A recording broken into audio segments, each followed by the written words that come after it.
Hi, I'm Jeff Sachs. I'm director of the Earth Institute at Columbia University and also special advisor to United Nations Secretary General Ban Ki-moon on the Millennium Development Goals. I'm really greatly appreciative that you've invited me to participate in the Boston Pledge annual conference. I wish I could be with you in person, but I'm unfortunately traveling and don't have the pleasure to be with you personally. Thanks for letting me join you this way. And thank you for asking about the Millennium Development Goals in the context of your conference on harnessing social movements to solve the great problems of the day. The Millennium Development Goals, as I'm sure many of you know, are the world's only agreed objectives to fight poverty, hunger, and disease with a worldwide engagement. And because of the fact that we have worldwide goals to fight poverty, even though they may not be that well known in the United States, the Millennium Development Goals have proved to have a tremendous staying power throughout the world. Let me tell you about them briefly and tell you about the progress and appeal to you for your best ideas and your engagement in this great challenge. The MDGs, the Millennium Development Goals, originated a decade ago. They were put before the world by Kofi Annan, then Secretary General of the United Nations, at the start of the new millennium.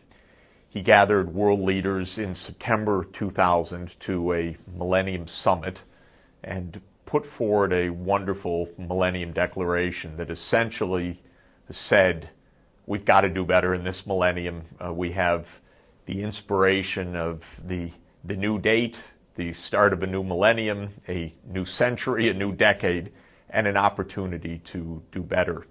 And there are many wonderful things in the Millennium Declaration, but one of the most important parts is the holistic approach to the fight against extreme poverty. Kofi Annan recognized that poverty wasn't only having less than $1 a day of income. It meant severe deprivation along many dimensions, not enough food to eat, inadequate nutritional content of the food, extreme exclusion of girls and women from social, political, and economic rights. The fact that more than 100 million young children who should have been in primary school were not in primary school. And of course, the terrible disease burden that afflicts so many people in poor countries, where millions and millions of children under 5 die each year of diseases that essentially have been eliminated in the high-income world, or because of geography don't exist in the high-income world, but are utterly controllable but simply not controlled. Diseases like malaria or some of the parasites that are mainly in the tropics, worm infections, and so on. So the Millennium Development Goals took a holistic approach and said we need to help the poorest people get on their feet with livelihoods that can carry their incomes above that $1 a day threshold, with adequate food and nutritional content, with children able to be in school, with primary health systems that are functioning, with the end of the terrible gender and other discrimination that keeps major social groups and girls and women away from their potential, their health, their economic well-being, and often their survival. And these goals were adopted, and a 15-year time horizon was placed on them so that certain quantitative objectives, such as the reduction of under 5 mortality by 2/3, comparing the 2015 date with a 1990 baseline, would be achieved. And 8 goals with many targets within those goals were established. They call for universal primary school completion. They call for major reductions of maternal and child mortality. They call for control of major pandemic diseases like AIDS, TB, malaria, and those neglected tropical parasitic diseases that I mentioned. They call for a major reduction of hunger through better food production, better choices of crops and distribution. And they call for a sustainable environment, including access to the most basic rudimentary services of safe water and sanitation. We didn't hear a lot about those in the United States, sad to say. Our country has been distracted by our own crises, by 9/11, by what I think are tragically misguided military efforts that were launched in Iraq and Afghanistan. And while the United States could and should have been a leader in the global fight against poverty, hunger, and disease, we did some things mainly around the disease front, but by and large, the United States has been neglectful of these Millennium Goals. But around the world, it's different. These goals have a real life. They have a political stake. NGOs around the world are committed to them. Governments around the world are being pressed to deliver them. And I, in my capacity as special advisor, both to Kofi Annan and now to Ban Ki-moon, have seen something quite remarkable, which is that dozens and dozens of low-income governments, many of which never really had a focus, surprisingly, on targeted poverty reduction, take these goals extremely seriously. It's real politics for them. It's real national ambition for them. How are we going to achieve them by the year 2015?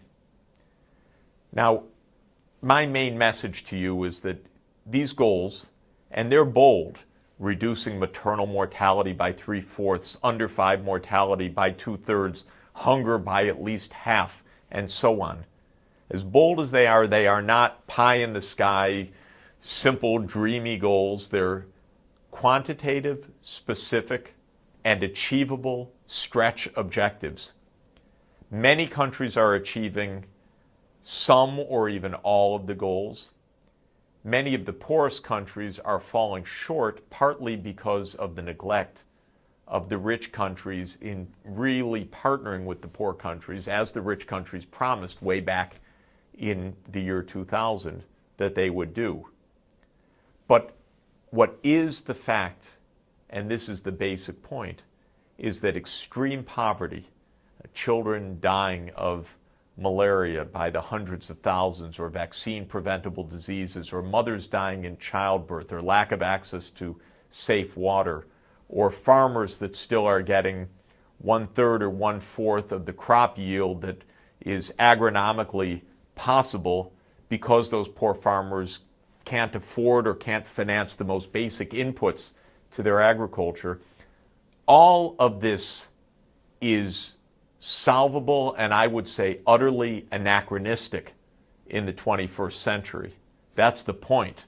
There's no reason in the world, in a world that even in our crisis is a world of wealth, where the average output per person, measured in purchasing power adjusted terms, is $10,000 per person on the planet, a $70 trillion world economy, 7 billion people. There's no reason in such a world with such advanced technologies, with the medicines and the diagnostics and the ways to ensure safe childbirth and the ways to grow more food, certainly the ways to have children in school with the access to wireless broadband, to mobile telephony everywhere. There is no excuse for 1 billion people to be trapped in extreme poverty. If we target investments, help these impoverished communities get on their feet, this can be ended.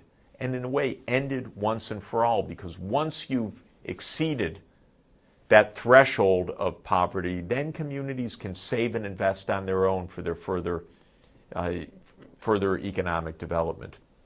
Now, as part of these Millennium Development Goals, I've been happy to be part of a large partnership called the Millennium Villages, which involve communities across Africa, one area in Cambodia and soon an area in Haiti, which show how to achieve the Millennium Development Goals in the poorest rural areas around all parts of Africa, all agroecological zones.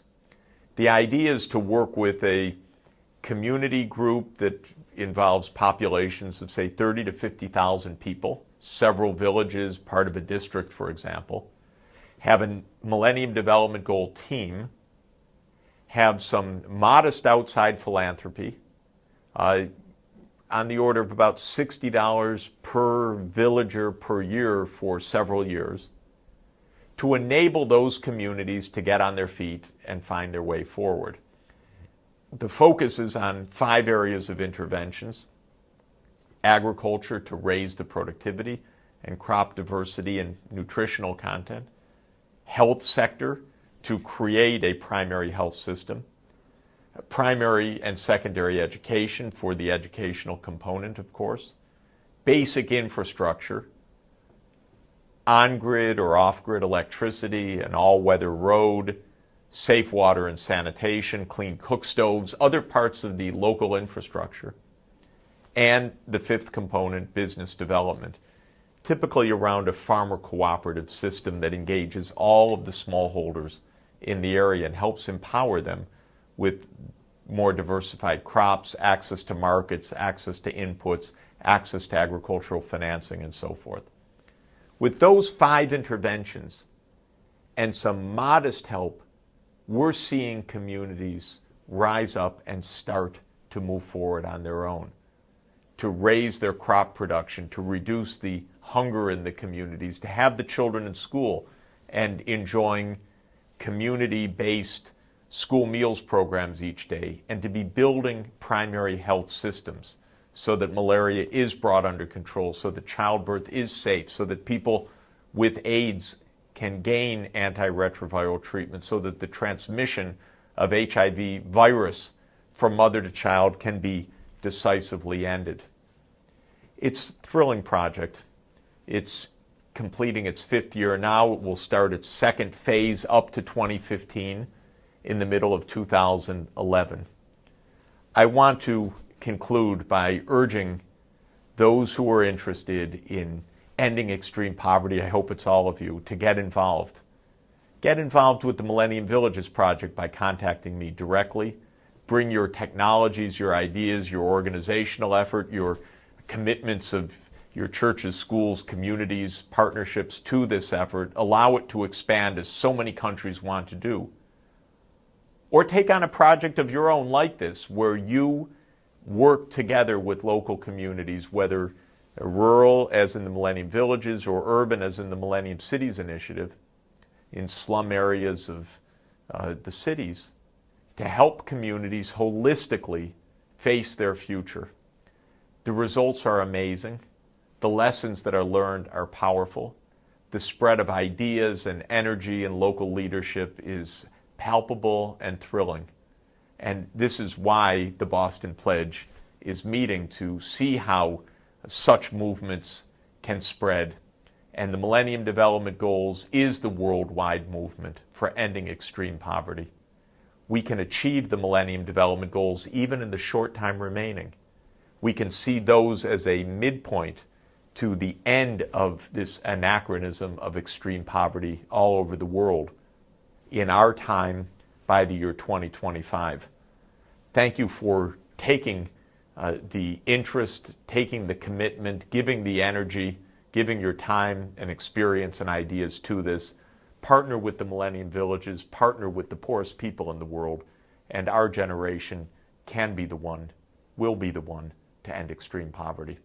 Thanks for letting me share these thoughts with you today, and all best wishes on your conference.